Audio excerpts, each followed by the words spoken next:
Hello, it's Angela from Create for Living, and this is part 14, our final part in our series of finding Jesus in the Old Testament. Happy Resurrection Sunday as you consider the glorious truth that our Redeemer lives.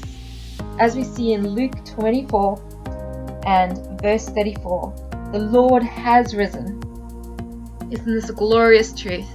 And this truth that Jesus Christ rose from the dead, that he walked the earth to save sinners, that God had a plan right from the garden, is really what we've been focusing on throughout our study.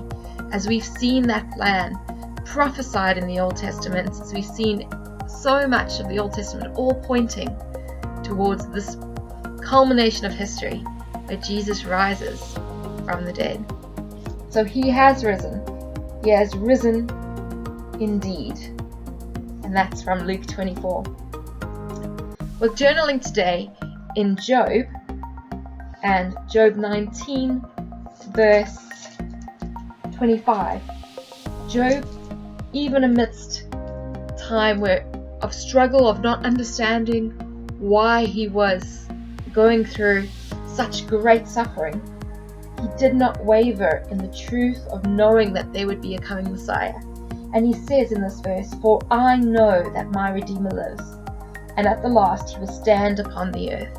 He prophesies the coming of Jesus and the empty tomb that is coming, for Jesus rose from the dead.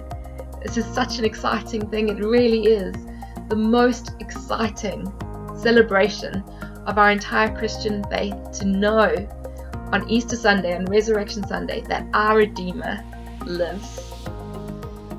There's a couple of other places I wanted to point you towards today. So as you can see, I'm just drawing the empty tomb there. It's part of my artwork to depict this.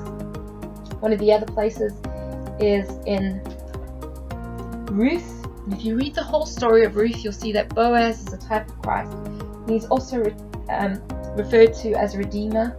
In Ruth 3, verse 12, he claims, "It is true that I am a Redeemer." And so you can see how the idea of redemption is better understood by reading the book of Ruth. So if you want to understand a little bit better about what it means that Christ is our Redeemer, do go ahead and read the book of Ruth. Now you can see that I'm busy drawing, like I said, a big black oval in the middle representing the empty tomb, and I'm drawing lilies. Jesus is the lily of the valley, but also lilies are often seen at funerals to symbolize life and hope and peace. So there's quite a lot of symbolism in white lilies, and I wanted to include them.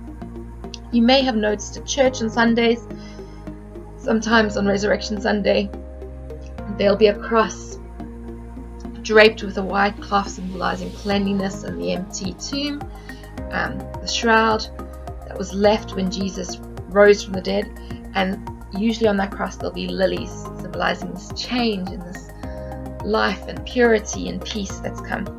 So that's what I wanted to symbolize. Christ brought us peace. The wrath of God satisfied, was made a way for us to have peace with God. So I wanted that symbolized with these white lilies throughout. So that's there. So that's kind of where I was going with this. I wasn't quite sure how this page would turn out. I just had a couple of ideas in my mind. And so I decided to just dive in, spend time meditating on the truth, meditating on the joy of Jesus' resurrection. And I wanted to do something a little different.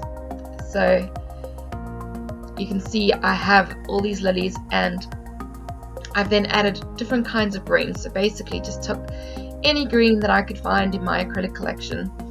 Some of them iridescent, some of them more opaque, and I'm just loosely putting leaves throughout and changing that background color to more of a greeny color. In hindsight, I probably should have done the background green, but I chose to do it just a color I really liked, just to get the creative juices going. So you can see my kind of process here.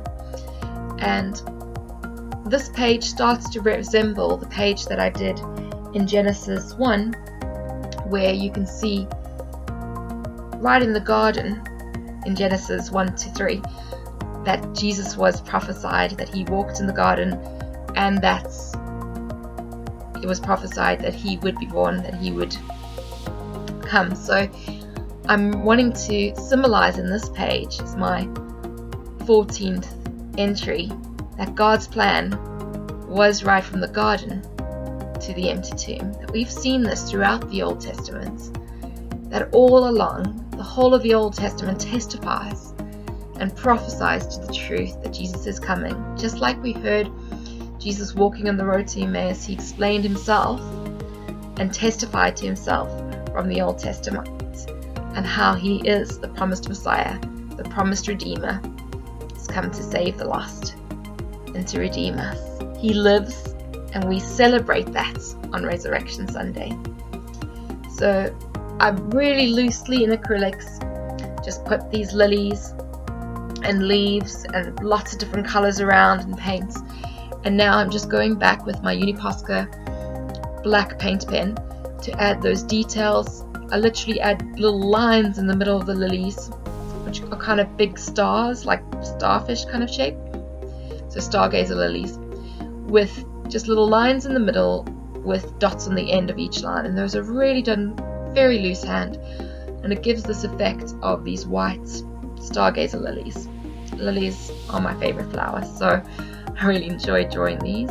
And then in the foliage, I just did lots of different kind of impressions of foliage, so different kinds of leaves, very loose hand again, the lines in those leaves, and you can see the page just comes together with that.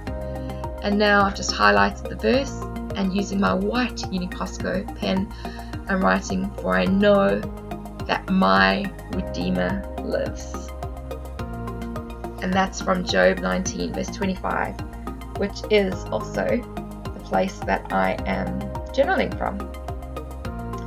And as I was painting this, I was thinking of the words of the Carrie Job song, where she says, "The ground began to shake, the stone was rolled away, his perfect love could not be overcome. Now death, where is your sting? Our resurrected King has rendered you defeated. Forever he is glorified, forever he is lifted high. He is alive, he is alive, he is risen, he is alive, forever, forever." Thank you for joining me for the study. Be blessed and happy Resurrection Sunday. Bye.